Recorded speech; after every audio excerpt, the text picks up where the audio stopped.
turam ak santam waaye di jéggalu ci retard bi nga xam ne nii am na ci démarrage cérémonie bi depuis 10 heures dañ leen toog di xaar ba yàlla dogal ñu doon tàmbali au passage di jërëjëfal suñu yaa ji baax ji le bureau du département day fay je pense tey tawal ma xoy di leen wax ne lii fi dajale tey mooy cérémonie de remise de subvention aux ASC présidée par monsieur le maire de Kër Moussa Momar Ciss ànd ak adjointam premier adjointam Mame Fatou Ndiaye ànd ak une délégation de l'ODCAV dirigée par Birania et Diawara Ousseynou Diawara ñoo teew fekk fi président de la zone ni ma meer na nga réglé yàlla lu lay xay dundee boo xamante ne dañuy def comme na ko le président bi waxee sànq rek monsieur Sarr un appui un soutien aux ASC et aux zones ba am na yeneen sax yu ci bokk ma xamal leen ne dans les deux zones mooy la zone 8A de Kër Moussa il y a 18 ASC la zone 8D suñu yaa 13 ASC am yeneen ASC aussi yu bokk ci commune bi lu mot 9 ñu ngi compétir ci CNP à Pout moo am tamit équipe bu basket ak écurie ak équipe championnat ñooñu yëpp boo leen boolee tey jii nii monsieur le maire war leen jàppale andi leen appui andi leen soutien kon loolu lu ndaw wéy la loolu jeunesse bi mën naa wax ne comme ci yooyu mbir ñoom ñoo ci nekk kon tey fa tey jeunesse bi mën na réitéré monsieur le maire que ne gis nañu seen bopp ci commune bi te vraiment ni ñu koy defee à chaque année dafay am ay changement dafay am innovation dafay am yokkute ba tax na ñun dañ ci sant bu baax a baax en tant que président zone nekk ci milieu bi nekk ci mouvement bi xam nañu ñi fa nekk comme jafe-jafe à chaque fois li ci war yoo xam te dañ ko war a partager à mairie ak monsieur le maire ñu ngi koy wax mu ngi def képp tak lay kattanam kon donc tey amat nañu kontaan ak mbégte taxaw fii di wax parce que vraiment cérémonie bi boo xoolee li fi ñëw rek comme jàppale rek lu am solo la beneen bi mooy que am nañu requête boo xam ne ça vient de la zone 8D de Soum te gëm naa ne sax dugal nañu bu yàgg mais tamit dafay am solo ci cérémonie tey bii ñu rappelé ko mooy grille de protection boobu ñu waxoon te ñoom waxoon nañ ko commune bi waxoon nañ ko monsieur le maire au tenir ci compte bàyyi nañ xel ñun xam nañ ne tant que muy fi rek ñun lépp ñu naan autorité ci soxla na ko ñun dinañ ko am moo taxoon ci cérémonie bi à l'occasion ñu koy rappelé waat grille de protection boobu nekkal loo xam ne loo am solo dans la zone 8B Soum parce que am na lu bëri lu ñu war ci violence moo tax ñu ngi ciy insister à travers la cérémonie beneen bi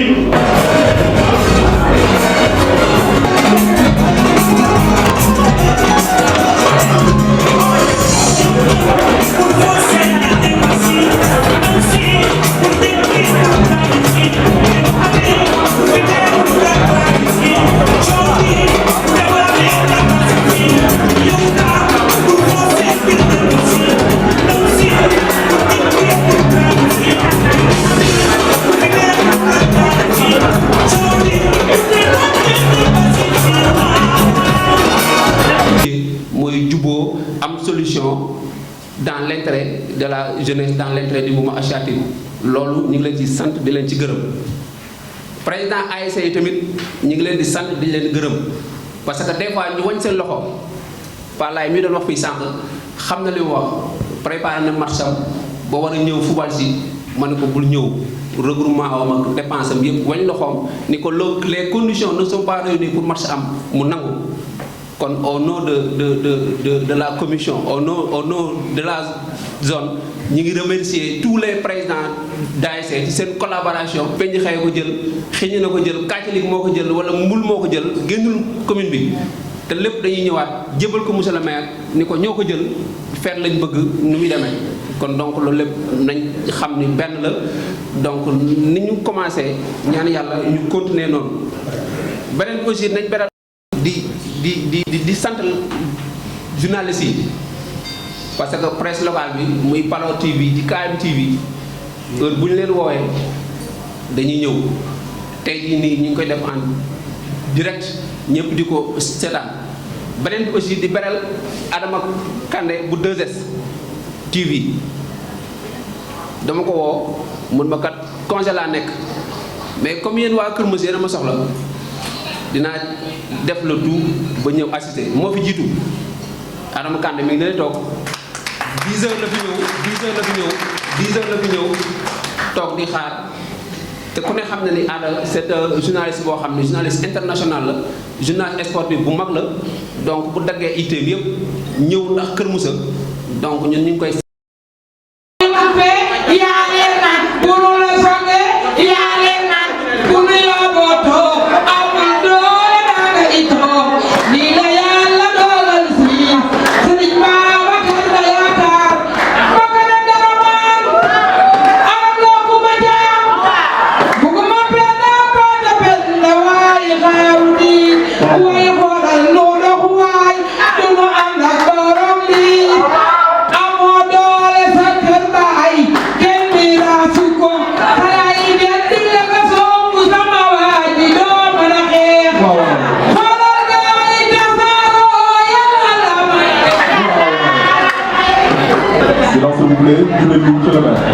Voilà, merci.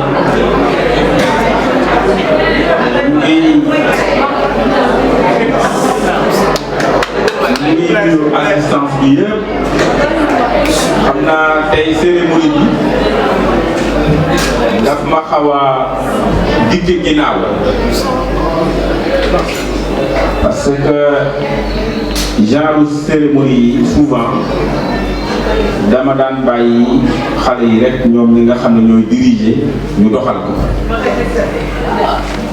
xam naa dama jekki sànq rek may bëgg a dem ñu woo ma ne ma il faut que ma ñëw may leen doxal leen ñu ne faw nga ñëw ma ne bon naa jot rek tàllal tànk yi doxal ko fi waaye xam naa li ñuy def ñoom mën nañu ko. di remercier d'abord waa ODCAV ci seen teewaay mais nag importance bi nga xam ne jox ngeen ko la jeunesse de Kër Moussa mais la commune de Kër Moussa da tax tey yéen ñëpp mun naa ne équipe ODCAV yëpp teew nañu fi ndax le vice-président le secrétaire général bu ñu fi teewee ak ñeneen mel na ne ñëpp teew nañu donc ñu di leen yónni ci président Ousmane Diop di ko sant di ko gërëm ci taxawaayam envers la jeunesse mais particulièrement la jeunesse de Kër Moussa. li am mbégte nag tey ñëw fekke tey présidé wu ma dama fekke fekk xale yi ci lii nga xamante ne ñu ngi koy def muy war a teewal ay subvention pour jox ko ASC yi mu am rek lu ma ci bëgg a leeral tuuti te yaakaar naa ne jotoon naa ci waxtaan ak yéen ci benn rencontre pour man sax dafa xaw a tardé mais tardé bi aussi nekkul ci ñun parce que ci départ bi ñu doon wax ne nawetaan dina am wala du am te xam nga les procédures financières nekkul loo xam ne dafa xaw a yomb dafa xaw a am ay gàllankoor ci biir d'ailleurs loolu moo tax mais pare woon nañu bu yàgg pour que subvention yi mën a teel a nekk en place mais nag année bi ni mu demee xam ngeen ko xam nañu ko loolu rek moo waral mu xaw a yeex tuuti jamono yi yëpp maa ngi leen di acculer ne leen def leen tout ngeen joxe subvention yi loolu itam su mënee am tey monsieur le président il y a une équipe dynamique équipe des jeunes dirigée par Mamadou Ndiaye Loto ñu taxaw ak ñi nga xam ne ñoo ko wër vraiment ñuy def liggéey boo xam ne liggéey bu am solo la ndax man bu ma amoon volonté te ñoom ñi koy doxal amuñu volonté aussi dara du dox donc ñooñu dañ leen di sant di leen gërëm ci turu conseil municipal bi ma jiite yëpp. ginnaaw bu ñu nuyoo waa ODCAV ñu ngi nuyu aussi président zone yi nga xam ne ñoo fi teew di nuyu aussi président ASC yi fi teew mais nag di beral nuyoo particulièrement la jeunesse féminine parce que nag dafa mel ne tey jii seen teewaay am na solo ngeen may may itam ma boole ci ñoo xam ne seen teewaay daf ma xaw a bett muy xale yi nga xam ne ñu ngi liggéey ci benn projet boo xam ne moom lañu tudde FERA nga xam ne ñoo itam tey dëkk bi bu mu nee am yenn configuration yaa ngi ci yàlla ak seen jëmm ndax ñoo koy setal donc ñooñu bu ñëwee fii tey itam amee nañ leen cant amee nañ leen gërëm mais di leen gën a rassuré waat ne rek seen condition de travail daañu ko gën a améliorer ba mu yegg foo xam ne kenn foogu ko wax. xam naa damay dem directement rek ci quelques interpellations yoo xam ne am na ci muy wàllu comment dirais-je la terrain yi nga xam ne war nañ ko clôturer pardon war nañ ci def grille de protection muy terrain Diabou 6 bu suul dara tardé la ko nag mooy nawetaan yi mooy yéex a commencé demandé woon naa ñu ne ma ñu ngi football te nag bu ñuy football ci terrain bi du ñu mën a def liggéey bi donc une fois que nawetaan yi terminé sachez que clôture bi di ekki grille de protection bi dinañ ko tàmbali en tout cas beneen bi ci topp muy stade municipal Samba Ndiaye muy stade boo xam ne ku xam ki ñu ko tuddee parcours waruñ ci négliger dara ñaareel ba itam mu nekk suñu premier stade mu nekk aussi ci siège commune bi mu nekk ci siège arrondissement bi donc war na am yeneen dimension yu mu am moo tax tribune boobu ngeen wax maa ngi dégg sax président loolu ne bu tuuti waaye dama ne tribune bu mag parce que nag bu ngeen bëggee ma ñëw fa nag bu mu nekk bu tuuti ndax bu may ñëw il faut ngeen wutal ma tribune bu mag n'est-ce pas donc tribune boobu monsieur le président Loto Ndiaye booy bon nga noté ko ci sa agenda beneen bi mooy grille de protection bi ñu war a def fële stade Diabou 6 bu zone sud bi comme ni ma ko wax léegi une fois que compétition yi terminé rek dinañu commencer pour def grille de protection bi parce que le budget est sur place wax ngeen fii problème mu zone nord évidemment zone nord dafa xaw a enclavé parce que dafa nekk derrière Pout te mu bokk ci commune Kër Moussa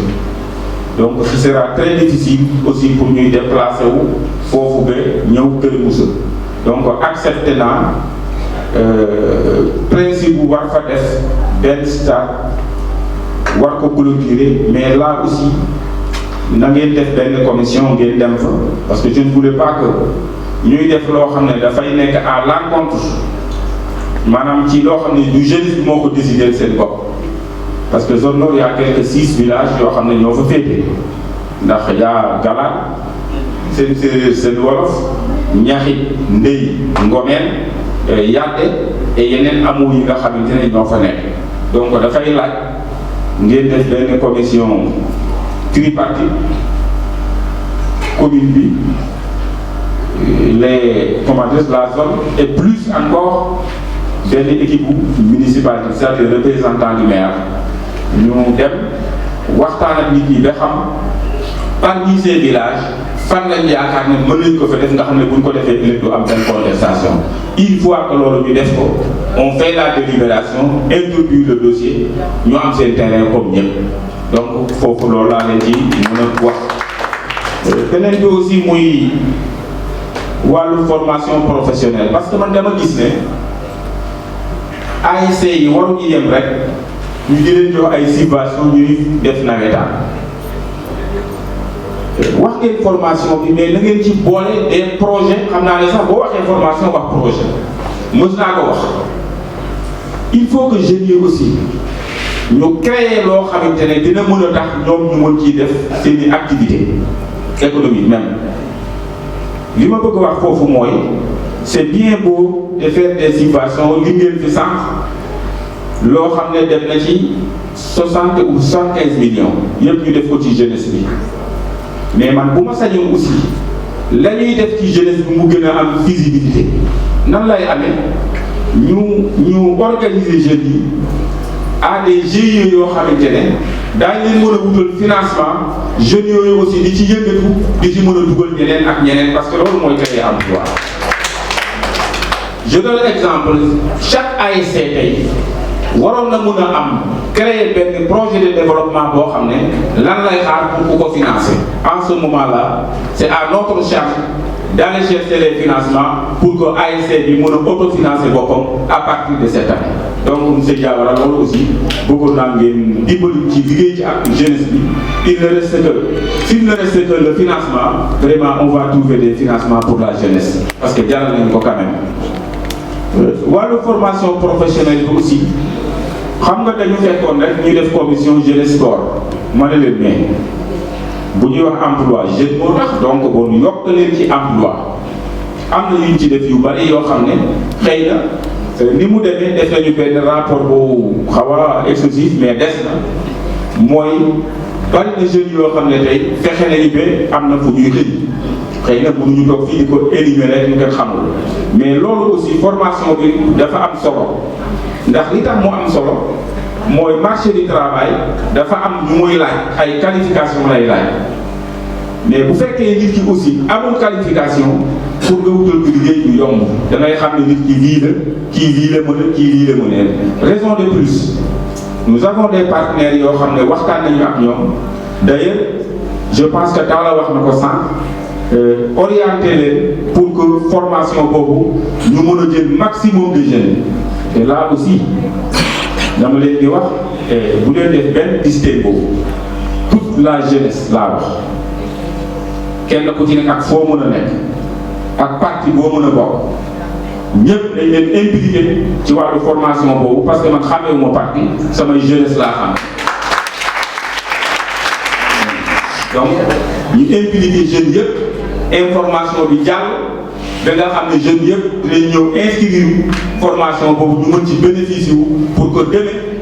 jeunes yooyu mën a nekk des jeunes productifs ci seen communauté.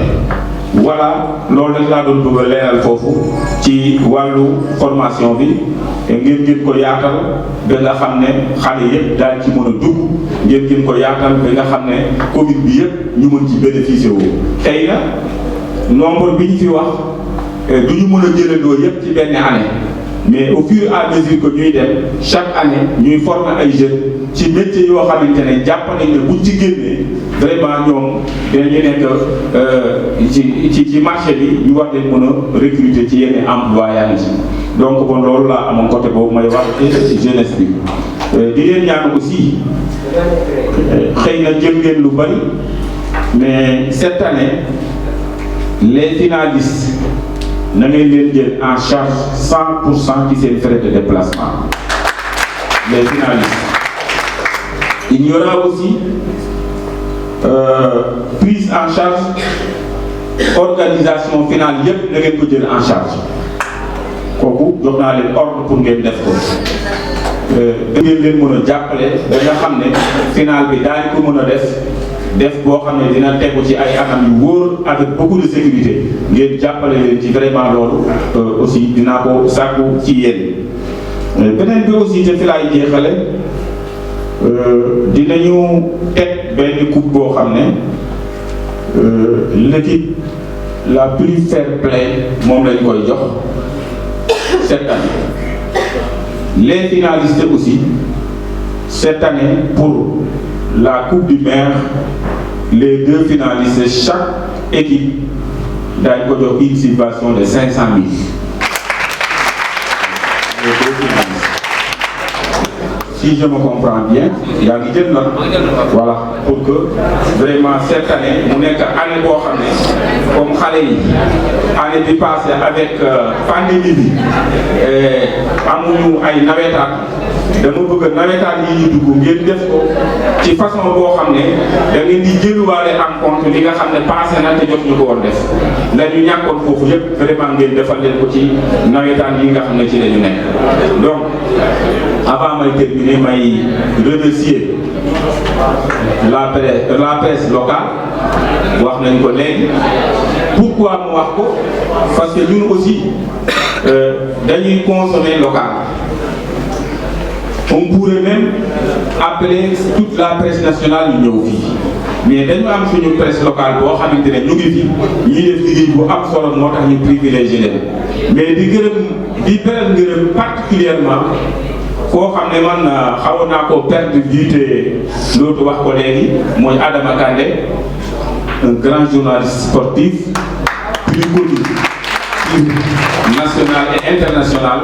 bu ñëwee fii aussi di couvrir événement bi mënuñu lu dul di ko remercier aussi son directeur général monsieur Ndiaye di remercier aussi jigéen ñi particulièrement jigéen ñi nga xam ne ñu ngi nekk fii ci biir zone bi nekk fii ci biir Kër Moussa te ñoom bëgg seen doom rek moo tax ñoom ñu teew fi mais mënoon nañu ci bañ teew donc Diawara ñu leen di sant bu baax di leen gërëm kàddu gi mu wax na sama kàddu la en tant que maire mais kàddu bureau municipal bi la ndax la première adjointe mu ngi nii toog sama wet mënoon naa ko jox mu wax kàddu bi mais dañ ko doon wax rek vraiment pour dalal xale yi ñëw nañu fi aussi pour jëmmal leen waaye terewul mënoon nañu bàyyi xale yi rek ñu demal seen bopp waaye yaakaar naa suñu présence ñenn ñi namoon nañ ñu gis ñu ñëw rek doxantu rek seet leen nemmeeku leen salaamaaleykum wa rahmatullah